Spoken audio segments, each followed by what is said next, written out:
Imagine a nightmare so profound, so utterly dehumanizing, that it wasn't born in the darkest corners of fiction, but in the sterile, classified halls of your own government. A nightmare where the line between patient and prisoner blurred, where minds were not healed, but shattered.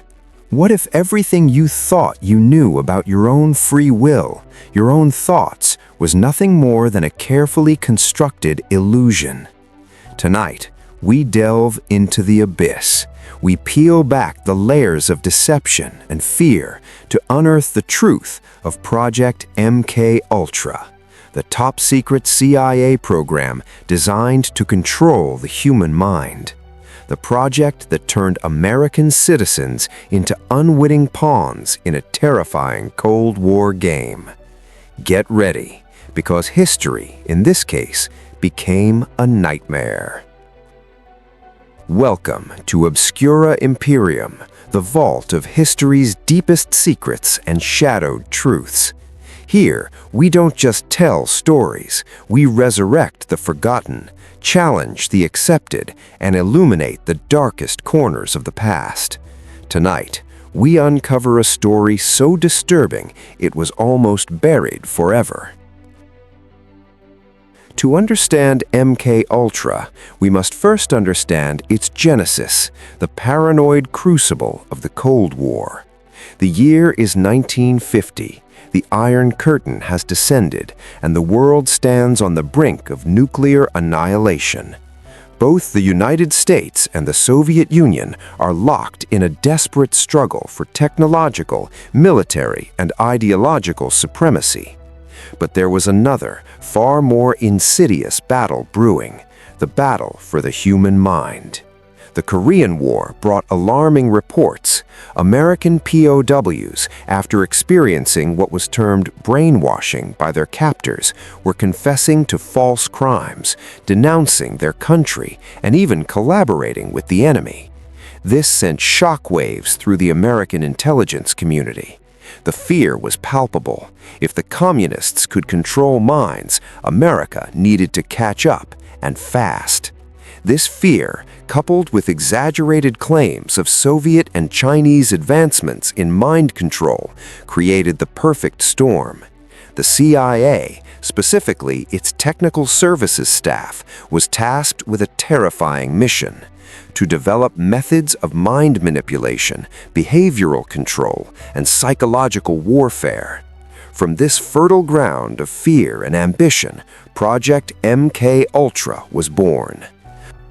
Launched in 1953 under the direction of CIA Director Allen Dulles, MKUltra wasn't a single project, but an umbrella term for a vast clandestine network of sub-projects. Its mandate was chillingly broad: to explore any means possible to control human behavior. This included everything from creating Manchurian candidates, unwitting assassins, to extracting confessions, planting false memories, and even producing drugs that could induce amnesia or paralysis. The stated goal was to find the magic bullet that could unlock, control, or erase the human mind. Central to many MKUltra experiments was lysergic acid diethylamide, or LSD. The CIA became obsessed with its potential. Could it be used as a truth serum, a tool for destabilization, a way to induce temporary psychosis in an enemy agent? Dr. Sidney Gottlieb, a brilliant but ethically bankrupt chemist, became the orchestrator of the CIA's drug program. He was known as the Black Sorcerer for his experiments with poisons, biological weapons, and his relentless pursuit of mind-altering substances.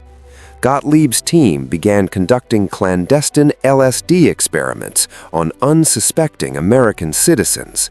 One infamous example was the Operation Midnight Climax. In safe houses in New York City and San Francisco, prostitutes were hired to lure unsuspecting men back to apartments. These men were then secretly dosed with LSD and monitored through two-way mirrors, their reactions meticulously documented. The CIA hoped to study the drug's effects on human behavior, especially regarding sexual activity and psychological vulnerability. These were not willing participants, they were unwitting subjects, their lives irrevocably altered for a national security experiment. Even within the CIA, employees were often dosed without their knowledge or consent. Frank Olson, an army biochemist, was given LSD by Gottlieb during a retreat.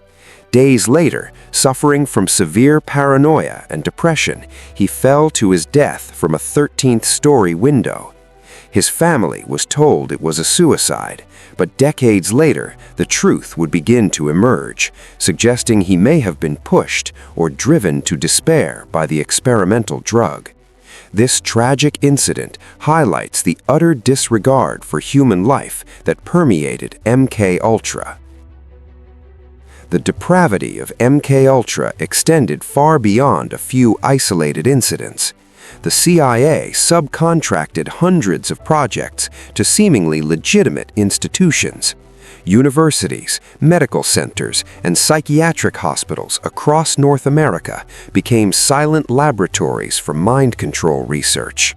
One of the most notorious figures was Dr. Ewen Cameron, a respected psychiatrist and former president of the American Psychiatric Association, who conducted experiments at McGill University's Allen Memorial Institute in Montreal, Canada.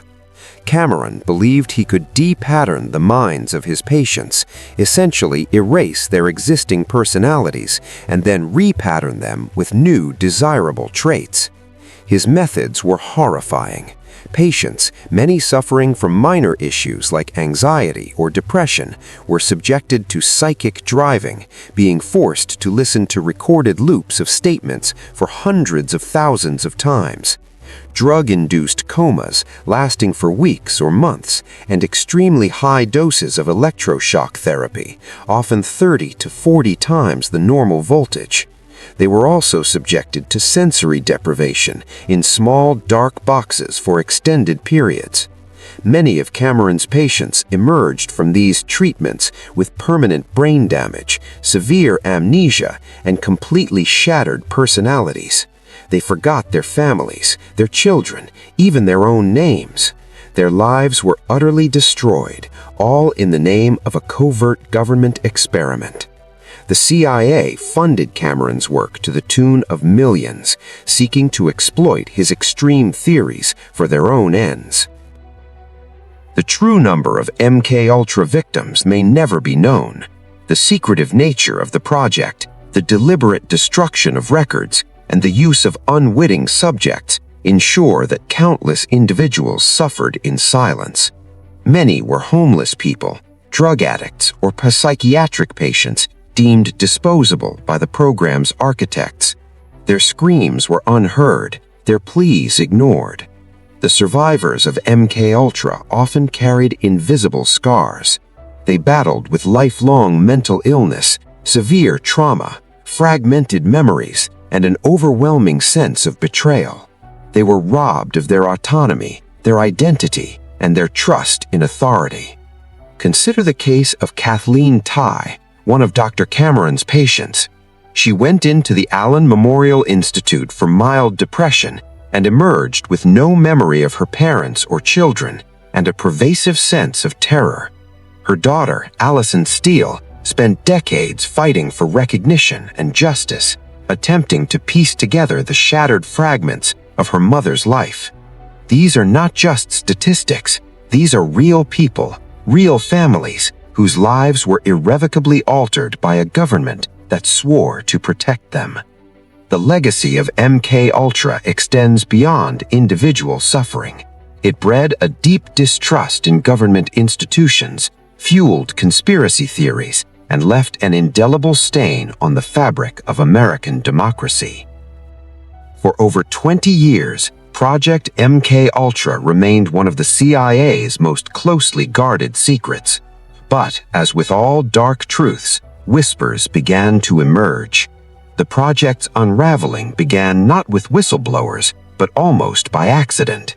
In 1973, facing the growing scandal of Watergate, and fearing congressional scrutiny, then CIA Director Richard Helms ordered the destruction of all MKUltra records. Most documents were burned, a chilling act of deliberate erasure. However, a small cache of financial records miraculously survived, misfiled or overlooked. These surviving documents became the key when in 1975, the Church Committee, led by Senator Frank Church, began investigating alleged abuses by the CIA. The committee's investigations, fueled by the surviving financial records, revealed the existence of MKUltra. The public was stunned. The revelations exposed a shocking abuse of power, a complete disregard for human rights, and a government willing to experiment on its own citizens. The Senate hearings, though limited by the destruction of evidence, exposed enough to send shockwaves through the nation. They confirmed the CIA's involvement in illegal drug experiments, mind control research, and unethical human testing. While many details remained classified or lost forever, the core truth was out. MKUltra was real, and its horrors were undeniable. The Senate hearings, though limited by the destruction of evidence, exposed enough to send shockwaves through the nation. They confirmed the CIA's involvement in illegal drug experiments, mind control research, and unethical human testing. While many details remained classified or lost forever, the core truth was out.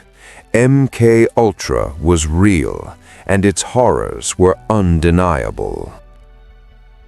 The official termination of MKUltra and the subsequent congressional investigations were supposed to mark an end to such abuses.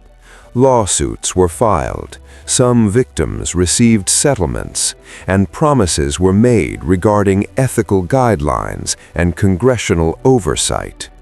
But the shadows of MKUltra linger. The destruction of records means we may never fully understand the extent of the damage or the true scope of the experiments.